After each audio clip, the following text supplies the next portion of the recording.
కాంగ్రెస్ లో మంత్రివర్గ విస్తరణ మంటలు రేపుతోంది. ఏకంగా హైకమాండ్ కే అల్టిమేటం ఇస్తున్నారు. మంత్రివర్గంలో చోటు దక్కకపోతే ఖబర్దార్ అంటూ నేతలు అల్టిమేటం ఇస్తున్నారు. మొన్న ఇబ్రహీంపట్నం ఎమ్మెల్యే మాల్రెడ్డి రంగారెడ్డి, నిన్న మునుగోడు ఎమ్మెల్యే కోమటిరెడ్డి రాజగోపాల్ రెడ్డి, నేడు ఆదిలాబాద్ ఎమ్మెల్యే ప్రేమ్సాగర్ రావు మంత్రి పదవి రాకుంటే పార్టీకి రాజీనామా చేయడానికైనా వెనకాడమంటూ వార్నింగ్ ఇచ్చారు. ఇలా నేతల అల్టిమేటంతో అధిష్టానం పరేషాన్ అవుతోంది. ఉన్న 6 మంత్రి పదవులకు పదుల సంఖ్యలో ఆశావహులు ఉండడం తలపట్టుకుంటోంది. ఈ సందిగ్ధం నుంచి ఎలా బయటపడాలనే ప్లాన్ వేస్తోంది. ఈ నేపథ్యంలో విస్తరణను మరికొంత డీలే చేయాలనే ఆలోచనలో ఉన్నట్లు తెలుస్తోంది.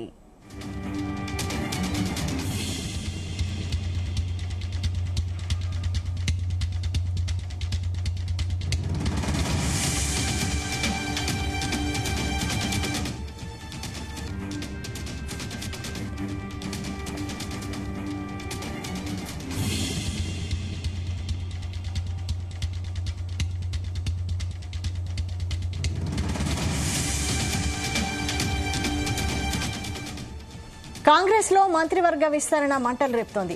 ఏకంగా హైకమాండ్ కే అల్టిమేటం ఇస్తున్నారు. మంత్రివర్గంలో చోటు దక్కకపోతే ఖబర్దార్ అంటూ నేతలు అల్టిమేటం ఇస్తున్నారు. మొన్న ఇబ్రహీంపట్నం ఎమ్మెల్యే మాల్రెడ్డి రంగారెడ్డి, నిన్న మునుగోడు ఎమ్మెల్యే కోమటిరెడ్డి రాజగోపాల్ రెడ్డి, ఈ రోజు ఆదిలాబాద్ ఎమ్మెల్యే ప్రేమ్సాగర్ రావు మంత్రి పదవి రాకుంటే పార్టీకి రాజీనామా చేయడానికైనా వెనకాడమంటూ వార్నింగ్ ఇస్తున్నారు. దీనికి సంబంధించి మరిన్ని డీటెయిల్స్ మా చీఫ్ న్యూస్ కోఆర్డినేటర్ రాధాకృష్ణ అందిస్తారు. రాధాకృష్ణ. Good evening Vaishali. కాంగ్రెస్ లో మంత్రివర్గ విస్తరణకు సంబంధించిన రాజకీయం చాలా హాట్ గా జరుగుతా ఉంది. ఎందుకంటే ఒకవైపు మంత్రివర్గంలో అవకాశం కోసం నేతలు ఏకంగా అధిష్టానానికే అల్టిమేటం ఇచ్చే పరిస్థితి ఏర్పడింది. గత కొద్ది రోజులుగా మంత్రివర్గ విస్తరణ జరుగుతుందని చెప్పేసి పెద్ద ఎత్తున ప్రచారం జరిగింది. రాష్ట్ర కాంగ్రెస్ లో ముఖ్యంగా సీనియర్ ఎమ్మెల్యేలు ఉన్నటువంటి అందరూ కూడా తమకు అవకాశం కల్పించాలని చెప్పేసి ఇప్పటికే ప్రయత్నాలు కొనసాగిస్తున్నారు. కొందరు ఎమ్మెల్యేలు ఆల్మోస్ట్ తమకు మంత్రివర్గంలో స్థానం కన్ఫర్మ్ అయిందని చెప్పేసి కూడా ప్రచారం చేసుకున్నారు. గత ఏప్రిల్ మొదటి వారంలోనే మంత్రివర్గ విస్తరణ జరగాల్సి ఉండింది. కానీ కొన్ని కారణాల అది వాయిదా పడింది. అది ఎప్పుడు జరుగుతుందో కూడా ఒక స్పష్టత లేదు. దీంతో ఒకవైపు ఆశావాహులంతా తీవ్ర అసంతృప్తిలో ఉన్నారు.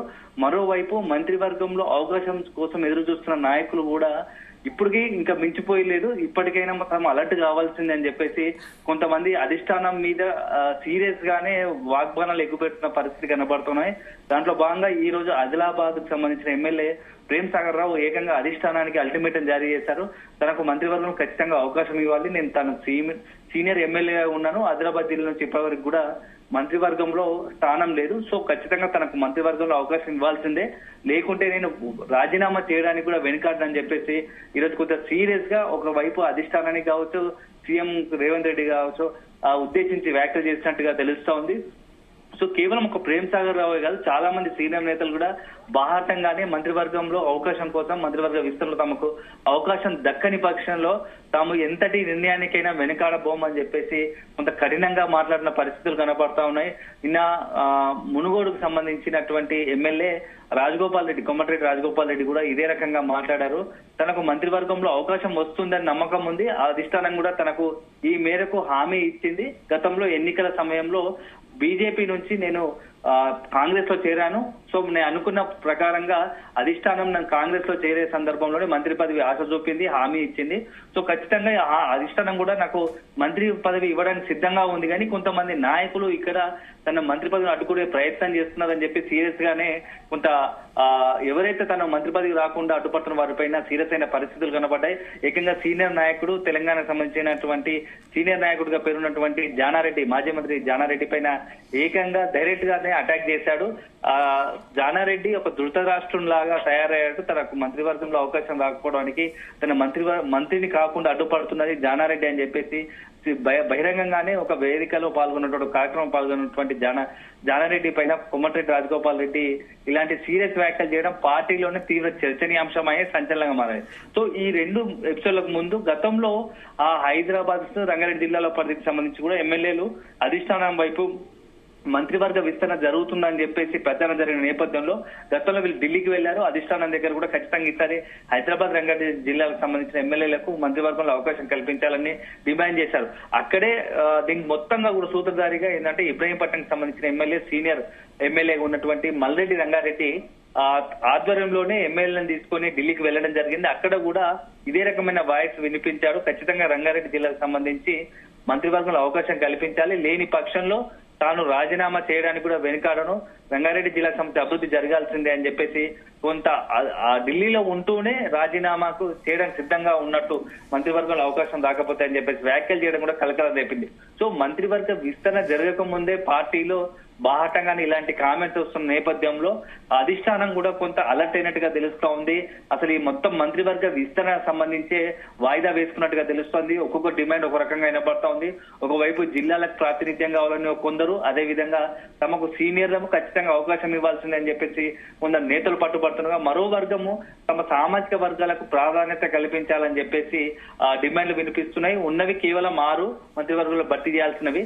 సో ఈ 6కు సంబంధించి మాత్రం ఆశావాహులు మాత్రం 10ల సంఖ్యలో 20 మంది పైగా ఉన్నారు. ఎవరికి ఇస్తే ఏం జరుగుతుంది, మంత్రివర్గ విస్తరణ చేపడితే రాజకీయంగా ఎలాంటి ఇబ్బందులు ఏర్పడతాయి ఇప్పుడున్న పరిస్థితిలో. ఒకవైపు తెలంగాణకు సంబంధించి రాజకీయాల్లో ఇప్పటికే ఎస్సీకి సంబంధించి ఎస్సీ భూముల వ్యవహారం నడుస్తా ఉంది. తీవ్రంగా పొలిటికల్ గా ఒకవైపు ప్రతిపక్షాలు, ఇతర సమాజం నుంచి కొంతమంది పర్యావరణవేత్తలు ఇతరులు కాంగ్రెస్ పార్టీ పైన అటాక్ చేస్తున్న క్రమంలో ఇప్పుడు మంత్రివర్గ విస్తరణ చేపడితే విత్ ఇన్ ద పార్టీలోనే అంతర్యుద్ధంగా కొనసాగే అవకాశం ఉంది. పార్టీలు కొంత బాహాటంగా విమర్శలు చేసే అవకాశం కల్పించినట్టు ఇదంతా పార్టీకి నష్టంగా జరుగుతుంది. దీనివల్ల తీవ్రంగా బహిరంగంగా వ్యతిరేకంగా సంకేతాలు వెళ్తాయి. ఈ క్రమంలో మొత్తంగా అధిష్టానం కూడా కొంత ఈ మంత్రివర్గ విస్తరణ విషయంలో వేచి చూసే అవకాశం ఉన్నట్టు తెలుస్తోంది. మరికొద్ది రోజుల పాటు మంత్రివర్గ విస్తరణను వాయిదా వేసే అవకాశం స్పష్టంగా కనపడుతోంది. కానీ ఒకవైపు మంత్రివర్గ విస్తరణ వాయిదా వేయాలని హైకమాండ్ భావిస్తున్నప్పటికీ నేతలు మాత్రం తమ అవకాశాల కోసం ప్రయత్నాలు వీడటం లేదు. అదే సందర్భంలో ఖచ్చితంగా ఇవ్వాల్సిందేనని చెప్పేసి అధిష్టానానికి వార్నింగ్ ఇచ్చే పరిస్థితి ఏర్పడుతూ ఉంది. Right, thank you Radhakrishna.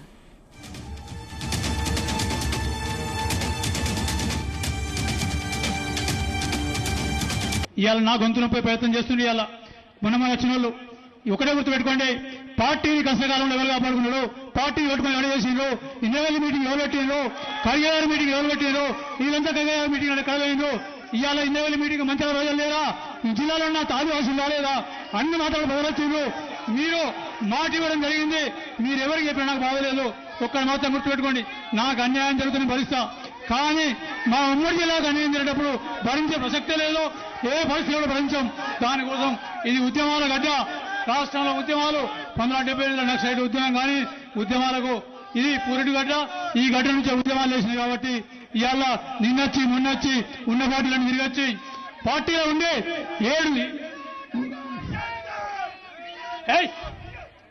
7 రోజులు బెల్లబెల్లి ఒక్కొక్క పాదయాత్ర వేస్తే కనీసం 7 నిమిషాలు కూడా రాలేదు.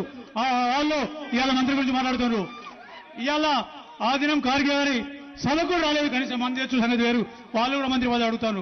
మొత్తం టీఆర్ఎస్ 2 సార్లు, బీజేపీ అన్ని పార్టీలు తిరిగి వచ్చినా ఎవరైతే ఉన్నారో వాళ్ళు కూడా ఇవాళ మంత్రి పదవి అడుగుతున్నారు. వాళ్ళు ఒక కుటుంబంలో 3 అయిపోయినాయి, ఇంకోటి ఇచ్చేస్తే జిల్లాను కాంగ్రెస్ పార్టీ వాళ్ళు దత్తత చేసి అమ్మజేయింది. అప్పుడు కానీ ఈ జిల్లా ఉమ్మడి జిల్లా అనేది తెలుస్తుంది మీకు. ఆయన 20 ఏళ్ళు 30 ఏళ్ళు మంత్రి పదవి అనిపించారు. ఇప్పుడు గుర్తొచ్చింది రంగారెడ్డి, హైదరాబాద్. ఏ మంత్రి పార్లమెంట్ సభ్యుని గెలిపించారు? చాలా మంది మంత్రులు తెలంగాణలో పార్లమెంట్ కు ఇన్ఛార్జ్ పెట్టిన మంత్రిని, కానీ భువనగిరి పార్లమెంట్ కు మంత్రి ఇన్ఛార్జ్ రాలే, ఒక ఎమ్మెల్యేగా ఇన్ఛార్జ్ పెట్టింది కాంగ్రెస్ పార్టీ. అన్ని పార్లమెంట్లకు ఇన్ఛార్జ్ మంత్రులను పెడితే మరి నిజంగా నాకే కెపాసిటీ లేకపోతే, నాకే ధైర్యం లేకపోతే, నాకే మంచి పేరు లేకపోతే, నేనే గెలిపించే శక్తి లేకపోతే ఎందుకు ఇన్ఛార్జ్ పెట్టినాను? అన్ని తెలంగాణ మొత్తం మంత్రులు ఇన్ఛార్జ్ పెట్టి భువనగిరికి ఎందుకు ఎమ్మెల్యేలు ఇన్ఛార్జ్ పెట్టిండ్రు? అంటే గెలిపించే సత్తా ఉంది, ప్రజల్లోకి పోతాడనే కదా. మరి ఇచ్చిన వాటిని నిలబెట్టుకునే బాధ్యత ఎవరిది? మీరు ఇన్ఛార్జ్ పెడితే గెలిపించి ఇచ్చినవా లేదా సీటు? ఎవరిచ్చిండ్రు? ఆదిలాబాద్ గెలిచిందా? మహబూబ్ నగర్ గెలిచిందా? సికింద్రాబాద్ గెలిచిందా? మల్కాజ్గిరి గెలిచిందా? మేదక్ గెలిచిందా? కరీంనగర్ గెలిచిందా? ఈ మంత్రులంతా ఎక్కడ పోయిండ్రు? మరి ఎక్కడ? నేను అడిగేది ఓ దయా దాక్షిణ్యాల మీద మీరు ఎప్పుడు ఇస్తారా అని మేము ఎదురు చూస్తలేం. నిజంగా పార్టీ బతకాలంటే, ప్రభుత్వం మంచి పేరు తేవాలంటే, నిజాయితీగా సమర్థవంతంగా ప్రజల కోసం, పార్టీ కోసం, ప్రభుత్వం మంచి పేరు తీసుకొచ్చే వ్యక్తులకే ఇవ్వాలి అని చెప్పి అంటున్నాం. ఈ పైరవికారాన్ని పక్కన పెట్టాలి. పైరవికారులను పక్కన పెట్టాలి. కాంగ్రెస్ పార్టీ ఇంకా బలంగా కావాలి. ఒక యువకుల్ని ప్రోత్సహించాలి. పార్టీ కోసం కష్టపడే వాళ్ళని మానవత్వంతో పనిచేసి ప్రజలతో మమేకమై, కార్యకర్తలతో మమేకమై, అవసరమైతే డి అంటే డి అని కొట్లాడే శక్తి ఉన్న వాళ్ళని అధికారం ఇస్తే అప్పుడు ప్రజలు సంతోషిస్తారు, పార్టీకి లాభం అవుతుంది. దారుణం కూడా దానం ఎక్కిస్తే పదవి వస్తే కొట్లాడతాడా? కేసీఆర్ అనే వ్యక్తిని గద్దె దింపేదాకా నిద్రపోను అని చెప్పి పార్టీ మారి బీజేపీలో ఉన్నా సరే తెలంగాణ ప్రజలందరూ కూడా కాంగ్రెస్ పార్టీ వైపు చూస్తే నేను మళ్ళా వెనకడుగు వేసి కాంగ్రెస్ పార్టీలోకి వచ్చి గద్దె దింపినా లేదా?